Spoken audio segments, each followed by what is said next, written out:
रसूल साहब को मैं याद दिलाना चाहता हूँ, आपको आज अगर आपकी कुछ 1% पहचान भी है तो गुलाम नबी आज़ाद साहब की वजह से, सरूरी साहब की वजह से। आपकी खुद की क्या पहचान है? वक़ार रसूल को जानता कौन है, मुझे बताइए कौन? मैं कश्मीर में भी युवाओं से पूछा, बोलते वो कौन है। जम्मू में भी युवाओं से पूछे, बोलते ये वक़ार रसूल कौन है। तो जो वो अपने आप को खुद एक सेल्फ स्टाइल लीडर कहेगा कि मैं कांग्रेस का लीडर हूँ। एमएलए बनने से कोई लीडर नहीं बनता है कि मतलब वो बोलेंगे एमएलए बने, लेकिन आपको लोगों के बीच में जानना है। आज भी इलेक्शन करिए, वक़ार रसूल की हार पक्की है। क्यों? क्योंकि वक़ार रसूल ने काम क्या किया है, अपनी कॉन्स्टिट्यूंसी में जाके देखे काम क्या किया है, तब वो जम्मू कश्मीर की बात करें ना। वो वक़ार रसूल से मैं पूछता हूँ, आप कभी कुलगाम डिस्ट्रिक्ट गए हैं? पूरा वहाँ सर्वे किया है? आप कभी कुपवाड़ा गए हैं? आप हंदवाड़ा गए हैं? आपने कश्मीर की स्टडी की है? तो आप क्या पार्टी चलाओगे? ये कांग्रेस के लीडर्स, जो जम्मू के लीडर्स हैं, जम्मू के, चाहे रमन बल्ला हो, चाहे रविंद्र शर्मा जी है, चाहे कोई भी, ये उनकी मजबूरी है क्योंकि हाई कमांड का आर्डर है कि वक़ार रसूल को रखो, वरना कोई इसको मतलब डाइजेस्ट नहीं कर सकता है, वरना कोई इसको एक्सेप्ट नहीं कर रहा है कि वक़ार रसूल को हम प्रेसिडेंट माने, क्योंकि वक़ार रसूल में क्वालिटीज़ नहीं है प्रेसिडेंट की। जो बंदा ओपनली आज़ाद साहब के लिए, चाहे आप पार्टी छोड़ रहे हो, चाहे आप कुछ भी कर रहे हैं, अब मैंने पार्टी छोड़ी, मैंने तो शरद पवार जी के लिए कोई गलत शब्द यूज़ नहीं किए। जिस थाली में आप खाते हो उसी में छेद करते हो। जिसने आपको पॉलिटिक्स में लाया, जिसने आपको पॉलिटिक्स सिखाई, आप तो मतलब ये तो बात हो गई सांप को दूध पिलाना। मुझे बताइए, अगर आपको आज़ाद साहब ने इतना सपोर्ट किया, अगर आपको कांग्रेस ने इतना प्यार दिया, तो ठीक है, आज़ाद साहब की रेस्पेक्ट करिए। आपको ये बोलना चाहिए था जैसा उनको डिसीजन लगा उन्होंने लिया, लेकिन आप उनके लिए गलत लैंग्वेज यूज़ कर रहे हो उस लीडर के लिए। लेकिन ये बात शोभा नहीं देती है। ये बताता है कि कहीं ना कहीं आपकी मेंटलिटी क्या है, कहीं ना कहीं आपकी पॉलिटिक्स क्या है, आप किस नीच हरकत तक गिर सकते हो। तो वक़ार रसूल साहब से मैं यही आपके चैनल के माध्यम से यही मैसेज करूँगा कि आपको कांग्रेस पार्टी ने एक जिम्मेदारी दी है, एक लीडरशिप की क्वालिटी आप दिखाइए अपने आप को। आप में अभी मैच्योरिटी नहीं है, आप में अभी लीडरशिप की क्वालिटी नहीं है, तो आप अपने आप को लीडर ज़्यादा मत कहिए, आप कांग्रेस का एक सेवक कहिए। अभी आपको सीखना, बल्कि आपको आज़ाद साहब से अगर रिटायर भी हो गए या छोड़ भी गए, आपको फिर भी आज़ाद साहब को फॉलो करके कुछ सीखना चाहिए। आप गाली गलौज पे आ रहे हो, गंदे शब्दों पे आ रहे हो। आप देख रहे हैं न्यूज़ शेयर इंडिया और मैं हूं अरफाज अहमद डैंग।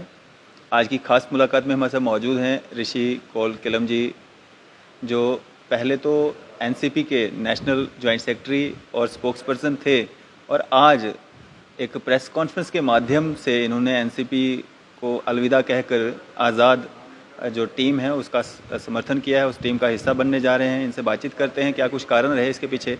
ऋषि जी, काफ़ी अच्छा काम कर रहे थे आप पहले भी, क्या कुछ कारण रहे, क्या दिक्कतें? एक नेशनल लेवल की आपके पास पोस्ट थी एनसीपी की, फिर भी आपने वहाँ से रिज़ाइन करके जो है आज़ाद टीम का हिस्सा बनना बेहतर समझा? देखिए, मैंने एनसीपी में 18 साल दिए, शरद पवार जी की गाइडेंस में, इतने देश के बड़े लीडर हैं।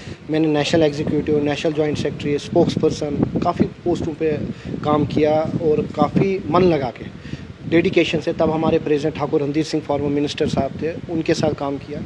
तो देखिए, कहीं ना कहीं मुझे ये लगा कि मैंने काफ़ी बार हमारे एनसीपी टीम को पवार साहब से दिल्ली में जाके मिल के मैंने ये कहा कि हमारे जो जम्मू कश्मीर डेली वेजेस बाइयों के मुद्दे हैं और कश्मीरी पंडितों के इशू है, चुनाव बेल्ट के इशूज़ है, कश्मीर के इशूज़ है, उनको आप पार्लियामेंट में उठाइए, राज्यसभा में उठाइए, लोकसभा में उठाइए। वो यस यस करते रहे, लेकिन कहीं ना कहीं उनकी क्या कमज़ोरी रही, क्या रहा, तो उन्होंने वो मुद्दे उठाने से मना कर दिया। तो मैं तो सारा स्टडी करके, स्टडी सब एक फिर से दोबारा वहाँ जाके लास्ट में मैं पिछले मंथ गया, मैंने उनसे फिर से कहा, मैंने कहा कि उनकी डॉटर से, सुप्रिया सुले जी से मैंने कहा कि आप हमारे मुद्दे उठाइए जम्मू कश्मीर के, तब लोग हम पे भरोसा करेंगे, लोग हमारे साथ जुड़ेंगे। लेकिन कहीं ना कहीं वो फेलियर रहे। तो नेचुरली फिर मैंने होप देखी, जो जम्मू कश्मीर के युवाओं में एक होप आजकल आई है कि जो हमारे पुराने कांग्रेस के लीडर थे उनमें भी एक उम्मीद की किरण नज़र आ रही है कि गुलाम नबी आज़ाद साहब एक नया चेहरा है हमारे जम्मू कश्मीर के लिए, एक नई पार्टी है, चेहरा तो पुराना है, तो हमारे जम्मू कश्मीर में कुछ विकास होगा, हमारे जो पुरानी डिमांड्स है वो पूरी होगी, हमारे मुद्दे हल होंगे। तो फिर मैं यूथ से भी मिला, अपने ऑर्गेनाइजेशन से भी बात की, एनसीपी के युवाओं से भी बात की, सब ने ये बोला कि नहीं, जहाँ तक हम देख रहे हैं आज़ाद साहब एक उम्मीद की किरण नज़र आ रही है हमें, क्योंकि नेशनलिस्ट लीडर है, सोशल लीडर है, तो इसलिए सेक्युलर है, तो इसलिए हमने ये सोचा कि हम उनका समर्थन करें। ऋषि जी, जब से आज़ाद साहब ने कांग्रेस से रिज़ाइन किया है और अपनी एक अलग पार्टी जो उन्होंने बात की है, और कल जिस तरह से आज़ाद साहब जम्मू में एक जलसे को भी जो है संबोधित करेंगे, काफ़ी ज़्यादा उठापटक हो रही है, काफ़ी ज़्यादा बातें भी हो रही हैं, और वहीं पे बात करने वालों में कांग्रेस के नेता भी पीछे नहीं हैं। और वक़ार रसूल, जिनको स्टेट अध्यक्ष बनाया गया है कांग्रेस पार्टी का, वो भी एक समय था जब आज़ाद साहब के बहुत बड़े समर्थक थे, और जिन दिनों में आज़ाद साहब ने और उनके समर्थन में बाकी लोगों ने अपने पदों से इस्तीफ़े दिए थे, उनमें से एक वक़ार रसूल भी थे। लेकिन आज वो भी उनके अगेंस्ट में बातें कर रहे हैं और ये कह रहे हैं कि जो लोग जा रहे हैं उनकी सर्विसेज वैसे भी 5 साल थी, अब नए युवा आएंगे, नए लोगों को मौका मिलेगा और ये जो पुराने गए हैं या तो ये 5 साल इनकी सर्विसेज रही थी या इन्होंने एक्सपायर हो जाना था इसके बाद, तो इनकी अब ज़रूरत भी नहीं थी कांग्रेस को। देखिए, कांग्रेस वक़ार रसूल साहब को मैं याद दिलाना चाहता हूँ, आपको आज अगर आपकी कुछ 1% पहचान भी है तो गुलाम नबी आज़ाद साहब की वजह से, सरूरी साहब की वजह से। आपकी खुद की क्या पहचान है? वक़ार रसूल को जानता कौन है, मुझे बताइए कौन? मैं कश्मीर में भी युवाओं से पूछा, बोलते वो कौन है। जम्मू में भी युवाओं से पूछे, बोलते ये वक़ार रसूल कौन है। तो जो वो अपने आप को खुद एक सेल्फ स्टाइल लीडर कहेगा कि मैं कांग्रेस का लीडर हूँ। एमएलए बनने से कोई लीडर नहीं बनता है कि मतलब वो बोलेंगे एमएलए बन गए, लेकिन आपको लोगों के बीच में जानना है। आज भी इलेक्शन करिए, वक़ार रसूल की हार पक्की है। क्यों? क्योंकि वक़ार रसूल ने काम क्या किया है, अपनी कॉन्स्टिट्यूंसी में जाके देखे काम क्या किया है, तब वो जम्मू कश्मीर की बात करें ना। वो वक़ार रसूल से मैं पूछता हूँ, आप कभी कुलगाम डिस्ट्रिक्ट गए हैं? पूरा वहाँ सर्वे किया है?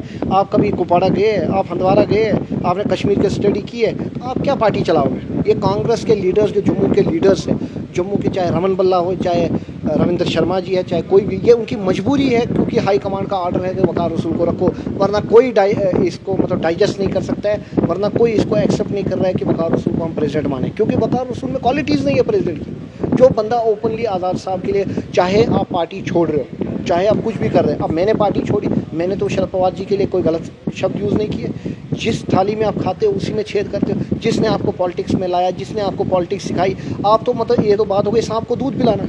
मुझे बताइए, अगर आपको आज़ाद साहब ने इतना सपोर्ट किया, अगर आपको कांग्रेस ने इतना प्यार दिया, तो ठीक है, आज़ाद साहब की रेस्पेक्ट करिए। आपको ये बोलना चाहिए था जैसा उनको डिसीजन लगा उन्होंने लिया, लेकिन आप उनके लिए गलत लैंग्वेज यूज़ कर रहे हो उस लीडर के लिए। लेकिन ये बात शोभा नहीं देती है, ये बताता है कि कहीं ना कहीं आपकी मेंटलिटी क्या है, कहीं ना कहीं आपकी पॉलिटिक्स क्या है, आप किस नीच हरकत तक गिर सकते हो। तो वक़ार रसूल साहब से मैं यही आपके चैनल के माध्यम से यही मैसेज करूँगा कि आपको कांग्रेस पार्टी ने एक जिम्मेदारी दी है, एक लीडरशिप की क्वालिटी आप दिखाइए अपने आप को। आप में अपनी मैच्योरिटी नहीं है, आप में अपनी लीडरशिप की क्वालिटी नहीं है, तो आप अपने आप को लीडर ज़्यादा मत कहिए, आप कांग्रेस का एक सेवक कहिए। अभी आपको सीखना, बल्कि आपको आज़ाद साहब से अगर रिटायर भी हो गए या छोड़ भी गए, आपको फिर भी आज़ाद साहब को फॉलो करके कुछ सीखना चाहिए। आप गाली गलौज पे आ रहे हो, गंदे शब्दों पे आ रहे हो, ऐसे पॉलिटिक्स चलेगी? ऋषि जी, अभी आज़ाद साहब दिल्ली में ही हैं और एक जन सैलाब जो है उनके समर्थन में जो है वो अपनी विभिन्न पार्टियों से, कांग्रेस से तो लोग आ ही रहे हैं, बाकी पार्टी से भी लोग छोड़ करके जो है आज़ाद समर्थन में जो है वो उनकी टीम का हिस्सा बनने जा रहे हैं। तो आपको क्या लग रहा है, अगर जम्मू में जिस तरह से कल उनका यहाँ पे जलसे को संबोधित करेंगे, उसके बाद क्या बदलाव जम्मू में देखने को मिलेगा या पूरे जम्मू कश्मीर में देखने को मिलेगा? आज की डेट में जम्मू कश्मीर के हर एक कोने कोने से, लद्दाख हो, आपका चनाब बेल्ट हो, रजौरी पूंछ हो, कश्मीर हो, आज के डेट में हर एक युवा, हर एक मैं कहूँगा हर एक तबका जो है, चाहे SC ST, कश्मीरी पंडित, हर एक को आज़ाद साहब पे भरोसा है। क्योंकि आज़ाद साहब ने 2-3 साल में जब वो चीफ मिनिस्टर रहे, उन्होंने ऐसे कार्य किए, ऐसे काम किए जो कि यहाँ 50-50 साल भी चीफ मिनिस्टर जो रहे ना उन्होंने नहीं किया, जो कि 20-20 साल से कुर्सियों पे थे। आज के डेट में जो रीजनल पॉलिटिकल पार्टीज हैं उनको फ्रस्ट्रेशन आ चुकी है। आप अल्ताफ़ बुखारी को ही देख लीजिए। अल्ताफ़ बुखारी जी से मैं पूछना चाहता हूँ, आप आज़ाद साहब पे ब्लेम लगाते हैं, लेकिन आपने खुद की तरफ देखा है, आपने खुद क्या किया? आप भी तो PDP छोड़ के आए। जब आप मंत्री थे तब आपको कश्मीरी पंडित याद नहीं आए, गुजर बकरवाल याद नहीं आए, तब आपको चनाब बेल्ट याद नहीं आए, कश्मीर के लोग याद नहीं आए, तब कहाँ थे? खाली एक डटी सियासत है, आज आके बोलते पार्टी बना के। फिर तो आपने भी PDP के साथ विश्वासघात किया, आपने PDP छोड़ी, मुफ्ती साहब की डेथ हो गई और आपने महबूबा मुफ्ती को ऐसे छोड़ दिया। फिर तो मैं ये कहूँगा आपने भी दल बदलू हो। ऐसा कुछ नहीं होता है, सियासत एक मतलब तरीके से करनी चाहिए, एक डिसिप्लिन में करनी चाहिए। जो ये पॉलिटिशियंस आज के डेट में आप देखिए, नेशनल कॉन्फ्रेंस भी इस टाइम आज़ाद साहब का जो सैलाब देख रही है, आज की डेट में नेशनल कॉन्फ्रेंस भी एक सहमी सी है, डरी हुई सी है। PDP भी डरी हुई सी, अल्ताफ़ बुखारी जी, ये बौखलाहट है इनकी। कांग्रेस तो ख़त्म है, कांग्रेस के पास तो कुछ है नहीं। मुझे नहीं लगता आने वाले टाइम पे वो कॉर्पोरेटर की सीट भी कोई जीतेगी। यह हालत है कांग्रेस की। लोगों की सोच में, लोगों में क्या बदलाव आ रहा है? एक नया मतलब बदलाव जम्मू कश्मीर को देखने को मिलने वाला है। ये है कि आज सुबह की बात है, मैं घर से निकला तो मेरे को कुछ एस्टेट एम्प्लॉयज़ के मिले वहाँ पे जो प्रोटेस्ट करते हैं। तो मैंने उनसे पूछा, मैंने कहा अच्छा आप कहाँ जा रहे हो, तो ऐसे हालचाल पूछा। उसके बाद वो बोलते हैं हमने सुना आप आज़ाद साहब के साथ जा रहे हैं।